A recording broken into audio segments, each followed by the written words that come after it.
Islam can be a little confusing. You meet a Muslim at the grocery store, nicest person in the world, cute kids, loves America. Later that day, you turn on your television and wait a minute, some other Muslim just blew up the grocery store. What's going on here? Who represents Islam? The peaceful Muslim buying tomatoes or the violent Muslim bombing tomatoes? You'd like an answer, so you open up the Quran. You read Surah 2, 256. There is no compulsion in religion. That sounds peaceful and tolerant. I guess the peaceful Muslims are the true followers of Islam. Then you go to Surah 929. Fight those who do not believe in Allah. That's not nice. Now it seems like the violent Muslims got it right. The evidence points in different directions, so what are you supposed to believe? Partnership between America and Islam must be based on what Islam is, not what it isn't. If you've ever wondered why there are both peaceful and violent passages in the Quran, if it's ever bothered you that Muslims demand religious tolerance in the West while Christians and Jews can't build churches or synagogues in Saudi Arabia, if you've never quite grasped why organizations like CARE or ISNA claim that Islam is a religion of peace while they support terrorism behind the scenes, welcome to the most important video you'll ever watch. You can't understand Islam in the world today without understanding one essential fact. Jihad proceeds in stages. As the tiny tadpole grows into the bellowing bullfrog, as the lowly acorn becomes the mighty oak, as adorable Parent Trap Lindsay Lohan transforms into whatever she is now, so also the tolerant toddler of peaceful Islam eventually goes through puberty. That's when we all find out what full-grown, Jew-hating, church-burning, wife-beating, apostate-killing, Allahu Akbar yelling Islam is really like in all its blood-spattered glory. Whether you look at the life of Muhammad, or the early Muslim community, or the Quran, or the Hadith, or the Sirah literature, or classical Muslim commentaries, or modern Muslim scholarship, or the spread of Islam in the world today, you will find the exact same pattern. There are 3 stages in the call to jihad, depending on the status of Muslims in a society. And if you understand these 3 stages, you'll understand Islam, 14 centuries of Islamic history, and the situation we're in right now. Partnership between America and Islam must be based on what Islam is, not what it isn't. Stage 1. Stealth jihad.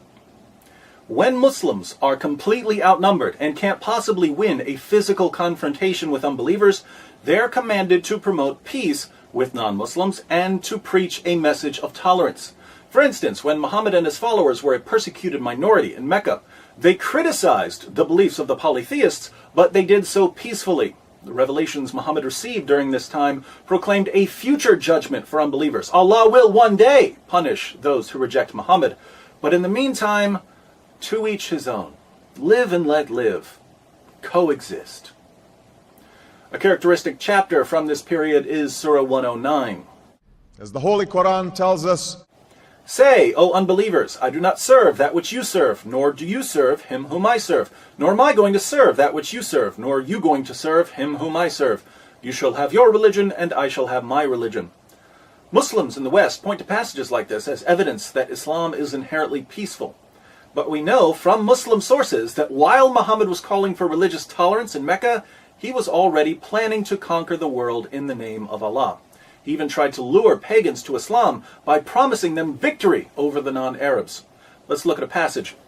One day, some of Muhammad's tribesmen went to his uncle Abu Talib because they wanted to arrange a truce with Muhammad. They wanted Muhammad to stop criticizing their beliefs. Watch what happens. Abu Talib sent for the messenger of Allah, and when he came in, he said, Nephew, here are the sheikhs and nobles of your tribe. They have asked for justice against you, that you should desist from reviling their gods, and they will leave you to your God. Uncle, he said, shall I not summon them to something which is better for them than their gods? What do you summon them to? He asked. He replied, I summon them to utter a saying through which the Arabs will submit to them, and they will rule over the non-Arabs. Abu Jahl said from among the gathering, What is it, by your father? We will give you it and 10 like it. He answered, that you should say, there is no deity but Allah. Think about this for a moment. Muhammad's walking around Mecca calling for peace and tolerance. But behind closed doors, he tells the Quraysh, join me and we'll rule over the non-Arabs, Christians, Jews, Persians, etc. These groups aren't attacking Muhammad at all, and he's already planning to conquer them. What does he need in order to subjugate the non-Muslims? He needs an army. And so he asks his tribe to convert to Islam.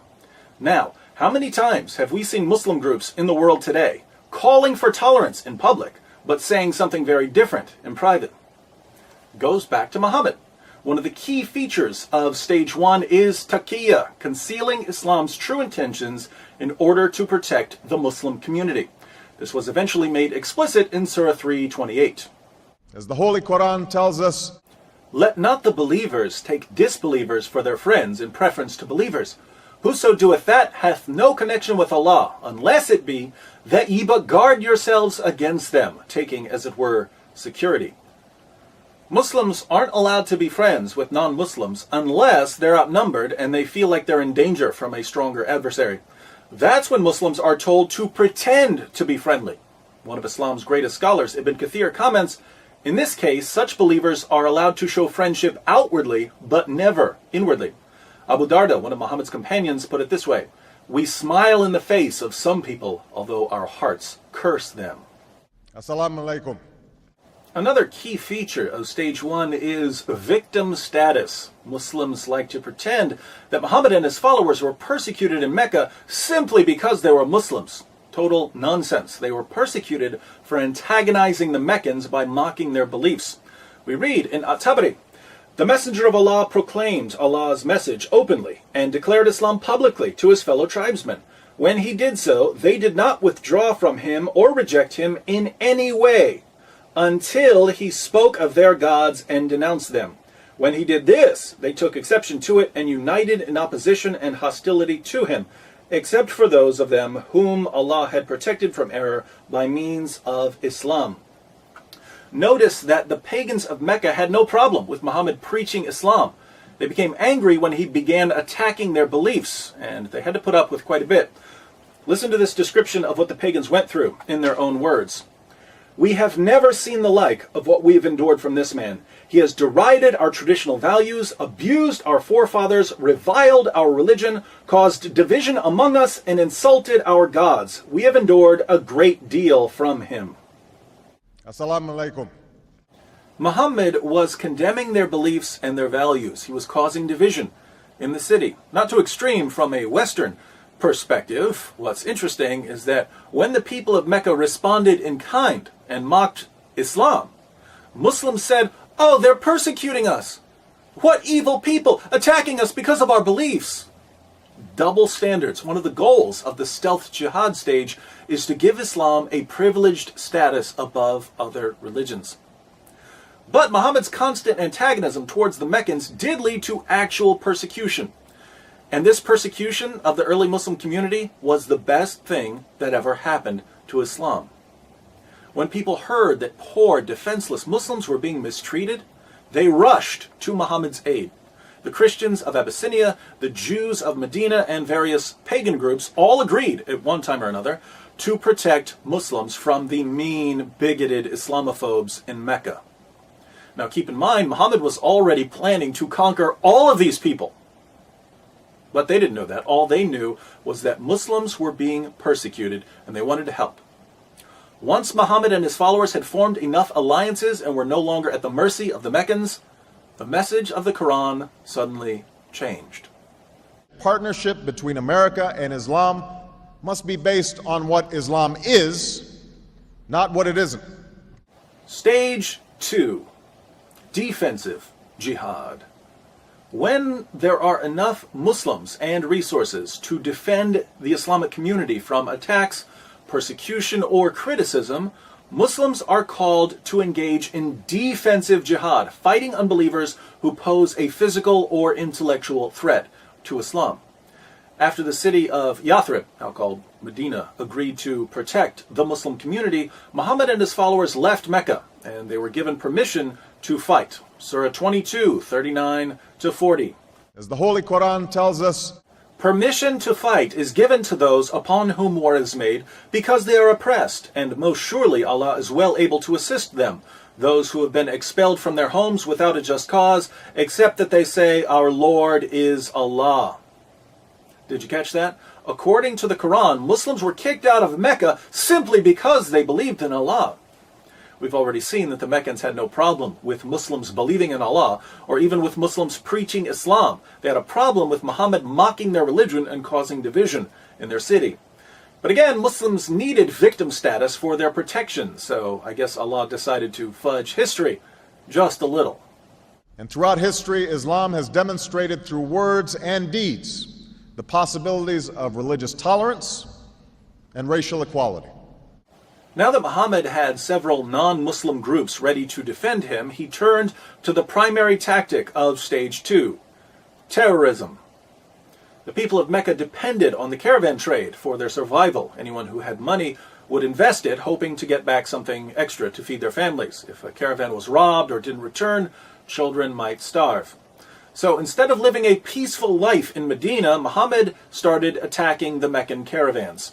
Muslims launched 7 attacks against the caravans, and the Meccans never retaliated.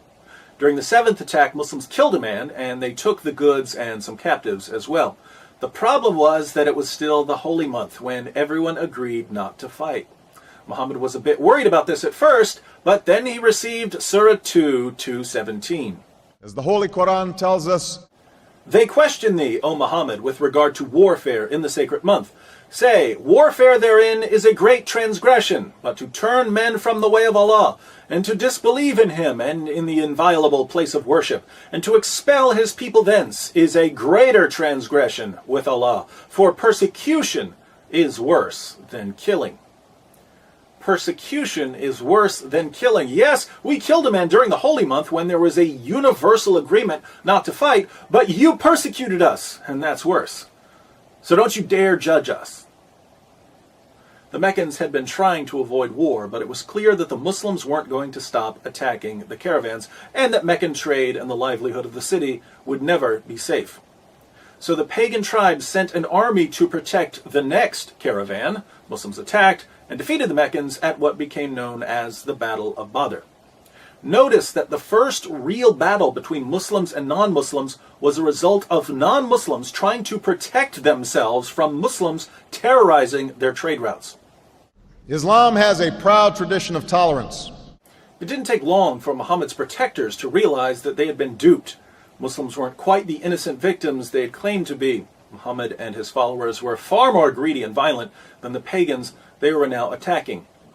But these disillusioned defenders soon learned that once you agree to support Muhammad, you don't get to change your mind. Anything other than perfect allegiance to Muhammad becomes grounds for expulsion, seizing property, enslavement, or annihilation. 3 Jewish tribes in Medina found that out the hard way. A proud tradition of tolerance. Non-Muslims also learned that no matter how much they disagreed with Muhammad's campaign of violence and intimidation, they had to keep their mouths shut. Muhammad began ordering the assassination of critics during stage 2. People who spoke out against Islam or wrote poems about Muhammad were brutally murdered. And the citizens of Medina, the very people who had invited Muslims into their city, saw their rights rapidly disappearing in the name of Allah. Tolerance, tolerance, tolerance. Stage 2, then, is characterized by defensive fighting those who attack the Muslim community in some way. What we need to get our minds around, however, is that Muslims have a much broader definition of what constitutes an attack than anything we're familiar with. Persecution and military aggression certainly count as attacks, but as we've seen, criticizing Islam counts as an attack. Backing out of alliances after you figure out Muhammad's true intentions counts as an attack.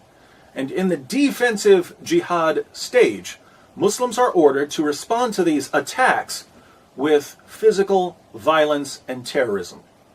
Partnership between America and Islam must be based on what Islam is, not what it isn't.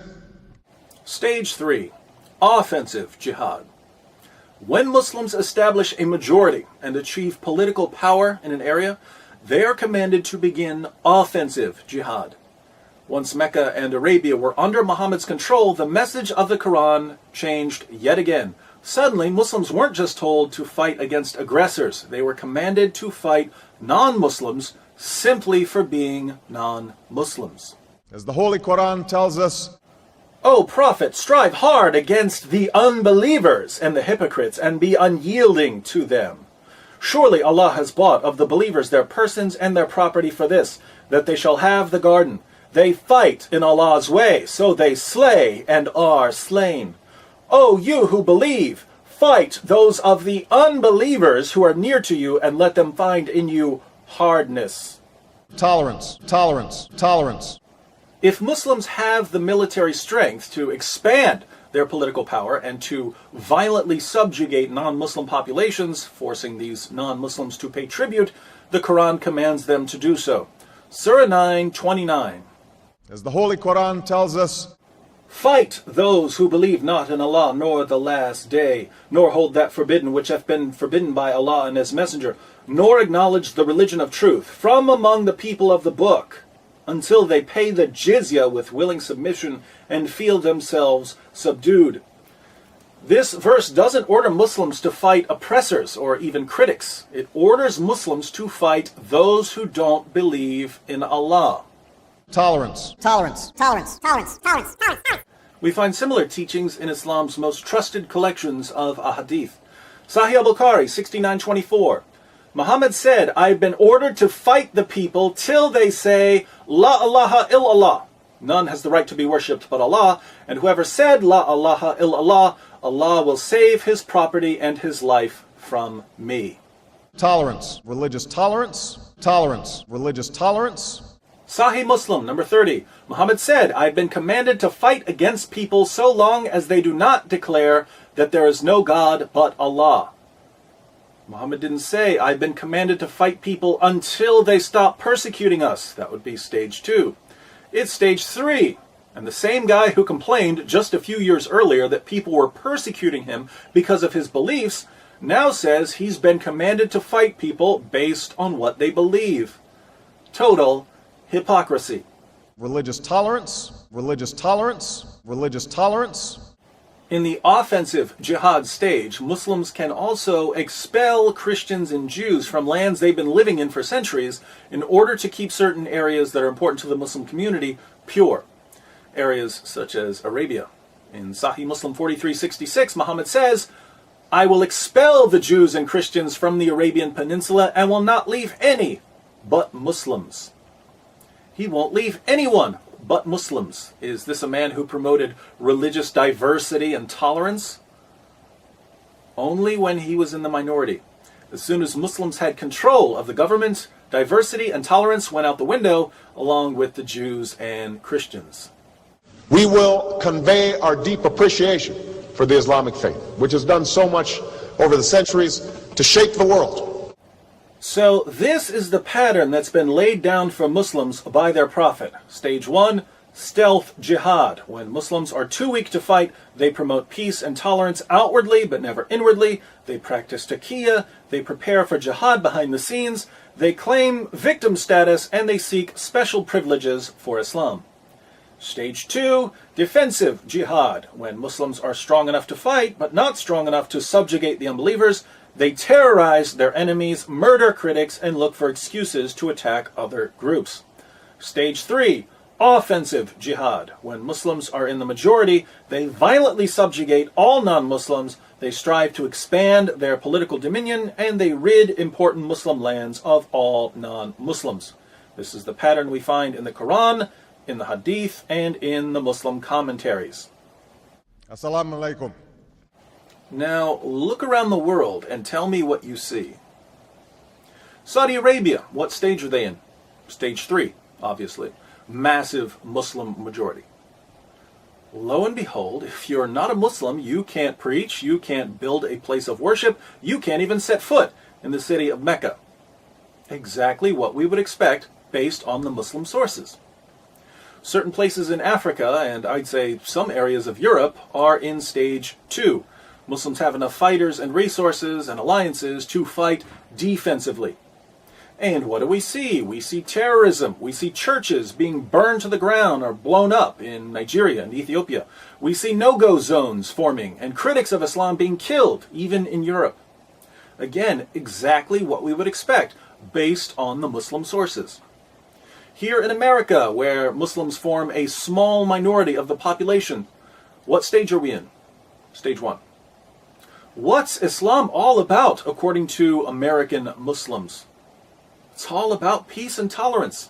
Muslims just want to be like everyone else, but racist hate mongers are attacking them because of their beliefs. That's why we should all be thankful that the government and Christians and Jews are stepping in to defend Muslims from bigots and Islamophobes, just as governments and Christians and Jews stepped in to defend Muslims during the time of Muhammad. And I consider it part of my responsibility as President of the United States to fight against negative stereotypes of Islam wherever they appear. My friends, how difficult is this to figure out? What have we discussed that a 6-year-old couldn't understand? Muslims have been using the same playbook for 14 centuries. It's in all their sources. It's as plain as day. And yet our leaders and the media just can't understand why Christians and Jews are second-class citizens in the Muslim world, or why Muslims in Europe are ready to kill over cartoons, or why Muslims in America are so desperate for victim status they'll cry discrimination when a home improvement store doesn't pay for advertising on one of the most boring shows ever. It's all right here. If someone can't understand this, I'd say he doesn't want to understand it. But we've reached a point in history when we can no longer afford to be willfully stupid. If our leaders are incapable of grasping the 3-step strategy of jihadists, they have no business leading a marching band, let alone a Western nation. Unfortunately, Muslims have been so successful in their stage 1 operations, they've convinced our leaders and the media that the only information we need when it comes to Islam is what's handed to us by terrorist-linked Muslim organizations like CARE. Bin Laden was not a Muslim leader. We're officially on our own. If we want to popularize this information, we'll have to do it ourselves. Sending this video to everyone you know would be a good start. I also think someone needs to put this material into a pamphlet so we can all pass out copies. Oh, what's this? It's a double-sided pamphlet discussing the 3 stages of jihad. Seems I've already done most of the work for you. All you need to do is go to my blog, answeringmuslims.com, click on the Jihad tab at the top, and open the 3 stages of jihad PDF pamphlet file. You can print this out, fold it up, and give it to those who need to know about jihad, which is pretty much everyone. Islam's greatest ally in the West is ignorance. Jihadists can't subjugate us through physical force, so they're doing their best to subjugate our minds. The ultimate obstacle to global jihad, then, is an informed population of free people. Wouldn't you like to be an obstacle to jihad in Sharia? I know I would. In 2012, let's make a special, freedom-sized effort to educate ourselves and others about the inner workings of the jihadist machine. And let us call our project Operation Monkey Wrench.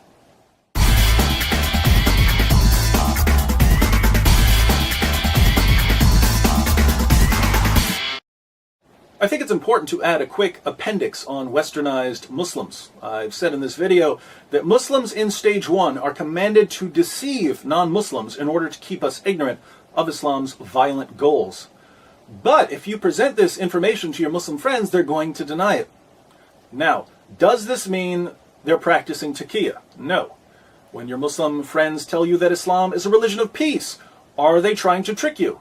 Probably not. Most Muslims in America have been influenced by Western values more than they've been influenced by Islam. They may pray 5 times a day or fast during Ramadan, but their knowledge of Islam doesn't get much deeper than that. They've read very little of what's in their sources, and they know practically nothing about what we've discussed in this video. So, chances are, when your Muslim friends tell you that Islam is peaceful, they really believe it. No need to accuse them of lying. Sadly, your westernized Muslim friends aren't a source of Islamic doctrine. Islamic doctrine is grounded in the Quran and the Sunnah of Muhammad, and these sources are perfectly clear when it comes to jihad. So I think we need to add another stage to our 3 stages. Stage 0, the totally clueless about jihad stage.